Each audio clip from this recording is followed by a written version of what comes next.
అభినందిస్తున్న కుసు high court ఒక తీర్పు ఇచ్చింది అధ్యక్ష. ఈ మధ్యలో ఏమన్నది అధ్యక్ష? అందులో నేను గౌరవ ఐఎన్పిఆర్ మినిస్టర్ గారు ఇక్కడే ఉన్నారు. ప్రభుత్వం జారీ చేసిన జీవోలన్నీ తక్షణమే వెబ్సైట్లో పెట్టాలని చెప్పారు. మరి దాచిపెట్టిన జీవోల లెక్క అప్పుడు బయటపడ్డది అధ్యక్ష. 2.5 ఏళ్లలో ప్రజాపాలనలో మీరు జారీ చేసిన జీవోలు 19,000, మీరు వెబ్సైట్లో పెట్టింది 3,290, దాచిపెట్టినవి 15,774. ఇదేనా అధ్యక్ష పారదర్శకత? నేనేదో మాట్లాడింది గవర్నర్ ప్రసంగంలో, ఇదా పారదర్శకత? 15,774 జీవోలు దాచిపెట్టి ప్రజాపాలన అసలు రంగు. నేతి బీరకాయల నెయ్యి ఎంత ఉంటుందో ప్రజాపాలనలో పారదర్శకత కూడా గంతే ఉన్నది సార్. అధ్యక్ష ఇంకొక మాట అధ్యక్ష, ఇవాళ వల్లించేదేమో ప్రజాస్వామ్య ప్రవచనాలు అధ్యక్ష మా శ్రీధర్ బాబు గారు, ఆచరించేది మాత్రం నిరంకుశ విధానాలు అధ్యక్ష. వాస్తవం అధ్యక్ష. ఇది రీట్వీట్ చేస్తే ఒక సోషల్ మీడియాలో రీట్వీట్ అధ్యక్ష, ఒరిజినల్ పోస్ట్ కాదు, ఎవరిని తిట్టలేదు కొట్టలేదు, రీట్వీట్ 20 రోజులు జైలుకు పంపినారు. ఇదేనా అధ్యక్ష ఇందిరమ్మ రాజ్యం? నిజమే అధ్యక్ష, ఇందిరమ్మ రాజ్యం ఇది. చివరికి అదే 75లోని ఇందిరమ్మ రాజ్యం, ఇప్పటి ఇందిరమ్మ రాజ్యం కాదు అధ్యక్ష. అందుకే అధ్యక్ష మెయిన్ స్ట్రీమ్ మీడియాని మేనేజ్ చేసుకున్నాం కదా, నడుస్తుంది కదా, ఈ సోషల్ మీడియాని ఏదైనా చేసి పిసికి పారేస్తే అయిపోతుందని చూస్తున్నారు అధ్యక్ష. కానీ వాస్తవం ఏంటంటే అధ్యక్ష, సోషల్ మీడియా ఒకరి కంట్రోల్లో ఉండదు అధ్యక్ష. ఇది ప్రపంచవ్యాప్తంగా ఉంటారు వాళ్ళు. మరి ప్రభుత్వం మీద ప్రజల మీద తప్పకుండా వారు చెప్తూనే ఉంటారు అధ్యక్ష. ఎవరు చేసినా ఏమన్నా కూడా వాస్తవం వాస్తవమే అధ్యక్ష. థామస్ జెఫర్సన్ గారు ఒక మంచి మాట చెప్పారు అధ్యక్ష, అందరూ వినాలి. When the government fears the people, there is liberty. But when the people fear the government, there is a tyranny. అంటే నియంత్రిత పోకడలు మంచిది కాదు, ఒక రీట్వీట్కి 20 రోజులు జైల్లో పెట్టే పద్ధతి మంచిది కాదు అని చెప్తా ఉన్నాం అధ్యక్ష. అధ్యక్ష ఎట్లా ఉందంటే అధ్యక్ష వీళ్ళ పరిస్థితి, వీళ్ళేమో ఫీజు రీంబర్స్మెంట్ అడితే కాలేజీలను బెదిరిస్తారు, జర్నలిస్టులనేమో బట్టలిప్పి కొడతామంటారు, విలేకరులను పల్ల చెంపల వల్ల కొట్టాలనిపిస్తుంది అంటారు. జర్నలిస్టుల మీద అంత కోపం మీద మాకు తెలియదు. జర్నలిస్టులను కూడా 2 రకాలుగా విభజించారు. కొంతమంది కార్డులు ఇస్తున్నారు, అక్రిడిటేషన్ కార్డులు, కొంతమందికి ఇవ్వట్లేదు. పండుగ పూట అధ్యక్ష వీళ్ళ మంత్రుల పంచాయతీలో పండుగ పూట జర్నలిస్టులను తీసుకొని పోయి జైల్లో పెట్టినారు అధ్యక్ష, వాళ్ళేదో దొంగ టెర్రరిస్టుల మాదిరిగా. అంటే మీడియా మీద సిట్టేశారు. మరి ఆ సిట్ ఏమైందో తెలియదు అధ్యక్ష, ఇప్పుడు ఉన్నదా పోయిందా మాయమైందా తెలియదు అధ్యక్ష. ప్రెస్ క్లబ్ను కళ్ళు కాంపౌండ్తో పోలుస్తారు. అంటే ఈ రకంగా నేను ముగిస్తున్నాను అధ్యక్ష, ఈ రకంగా ముగిస్తున్నాను సార్. ఈ రకంగా ఇవాళ ప్రజాపాలన సాగుతూ ఉంది సార్. నేను ఒకటే ప్రార్థన చేస్తూ ఉన్నాను సార్ ఈ ప్రభుత్వాన్ని. అప్పుడెప్పుడో శ్రీశ్రీ గారు చెప్పారు, అగ్గిపుల్ల కుక్క బిల్ల సబ్బు బిల్ల కాదేది కవితకు అనర్హం అన్నట్టు. ఇవాళ ఈ పరిపాలన ఎట్లా ఉందంటే కాంగ్రెస్ పార్టీది, ఎక్కడ చూసినా కుంభకోణాలే సార్.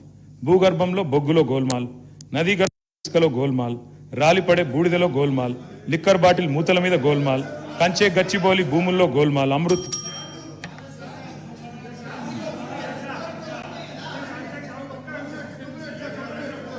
ఇచ్చిన అవకాశాన్ని సద్వినియోగం చేసుకోండి కేటీఆర్ గారు.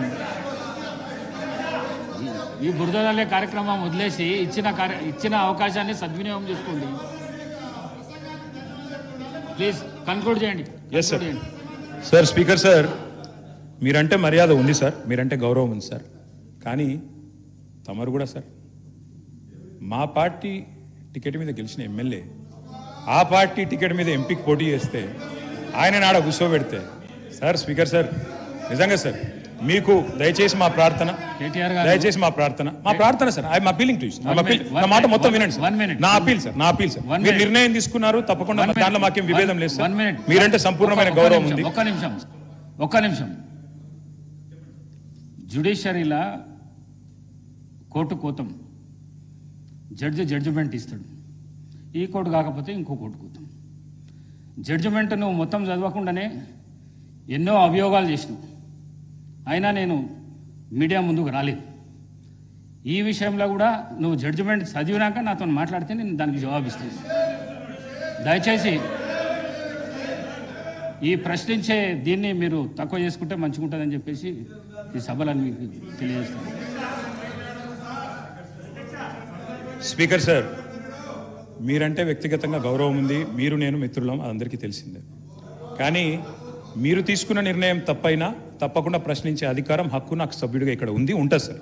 మీరు జ్యుడిషియల్ అథారిటీ నేను కాదంటలేదు, కానీ అట్ ద సేమ్ టైం ప్రజాస్వామ్యంలో ప్రశ్నించడం, నిలదీయడం, అడగడం మా బాధ్యత. అడుగుతాం తప్పకుండా, హైకోర్టులో అడుగుతాం. నేను మీతో సంవాదం కోరుకుంటలేను, ముగిస్తున్నాను. ఒకటే నిమిషం అధ్యక్ష. ఇవాళ వాస్తవం ఏంది అధ్యక్ష, సభా మర్యాదలు కూడా శాసనసభలో అనుభవం ఉన్న శాసనసభ్యులు ఎవరైతే ఉన్నారో ఇప్పటిదాకా కట్టుకథలు ఏదైతే విచిత్రంగా చూపించారు ఒక స్క్రీన్ మీద, ఈ కట్టుకథలతో పాటు చివరికి జడ్జి స్థానంలో ఉన్న మిమ్మల్ని కూడా ప్రశ్నించే స్థాయికి మాట్లాడుతున్నారంటే వారు ఏ రకమైన అహంకారంతో మాట్లాడుతున్నారో ఒక్కసారి తమరు గమనించాలి. ఇప్పుడు కాదు, రాష్ట్ర ప్రజలు గమనించారు. పదే పదే ఈ ప్రభుత్వాన్ని గురించి అనేక ఆరోపణలు చేశారు కదా. 2 సార్లు 4 సార్లు ఎన్నికల్లో ఎందుకు మీరు ఓడిపోయారు? ఇప్పుడు నిన్నగాక మొన్న జరిగిన మున్సిపల్ ఎన్నికల్లో ఓడిపోయారు, గ్రామ పంచాయతీలో ఎన్నికలు ఓడిపోయారు. నిజంగా మీరు అడిగేవి నిజమే అయి ఉంటే, మీరు చెప్పేవి నిజమే అయి ఉంటే ప్రజలు మీకు ఓట్లేసి ఉండేవాళ్ళు కదా. మీకు ఓట్లు అయిపోతే ఇంకా మీరు అవగాహన చేసుకోకుండా కట్టుకథలు, మాటల గారెళ్ళు, ఇంకా నిరంకుశమట. నిరంకుశానికి బ్రాండ్ అంబాసిడర్లు మీరు, నిరంకుశానికి బ్రాండ్ అంబాసిడర్లు మీరు. దాని గురించి మీరు మాట్లాడుతున్నారా?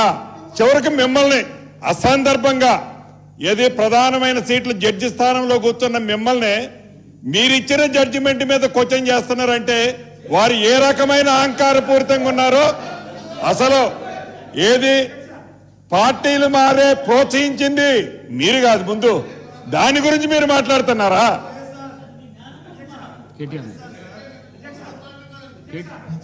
కేటీఆర్ గారు కన్క్లూడ్ చేయండి. Speaker yes sir, concluding sir, 1 minute. Speaker sir, మళ్ళీ చెప్తున్నా సార్, తప్పకుండా హైకోర్టు జడ్జి తీర్పిస్తే కూడా సుప్రీంకోర్టుకు పోతాం సార్. సుప్రీంకోర్టు తీర్పిస్తే కూడా రివ్యూ పిటిషన్ ఇస్తాం. అది ప్రాసెస్ సార్. దాన్ని క్వశ్చన్ చేయడం తప్పు కాదు. క్వశ్చన్ చేయడం తప్పని మీరు అనుకుంటే నేను చేయగలిగింది ఏం లేదు. కానీ అధ్యక్ష, డెఫినెట్గా చెప్పమంటే మొత్తం చెప్తా. దేశంలో ఆయారాం గయారాం కల్చర్ తెచ్చిందే కాంగ్రెస్ పార్టీ. హర్యానాలో 2004లో ఇదే హౌస్ లో మాకు 26 మంది ఎమ్మెల్యేలు ఉంటే 10 మంది ఎత్తుకపోయింది మీ కాంగ్రెస్ పార్టీ. అక్కడనే శ్రీధర్ బాబు గారు కూర్చున్నారు. మాకు శుద్ధులు చెప్పొద్దు. అధ్యక్ష, ఇవాళ సభా మర్యాదలు మంటగలుస్తా ఉన్నాయి అధ్యక్ష. సంస్కారాలకు దాన సంస్కారాలు చేస్తా ఉన్నారు అధ్యక్ష. సభ్యతను సమాధి చేస్తా ఉన్నారు.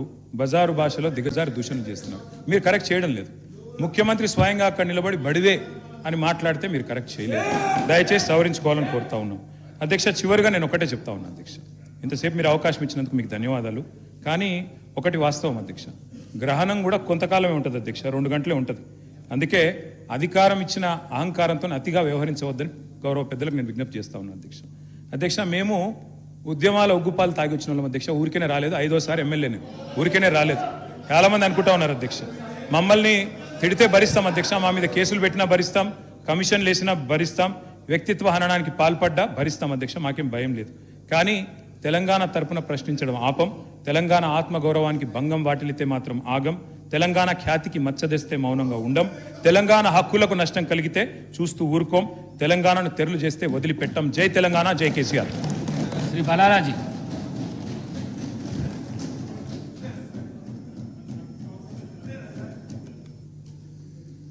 Speaker Sahab, I take the opportunity to participate in the motion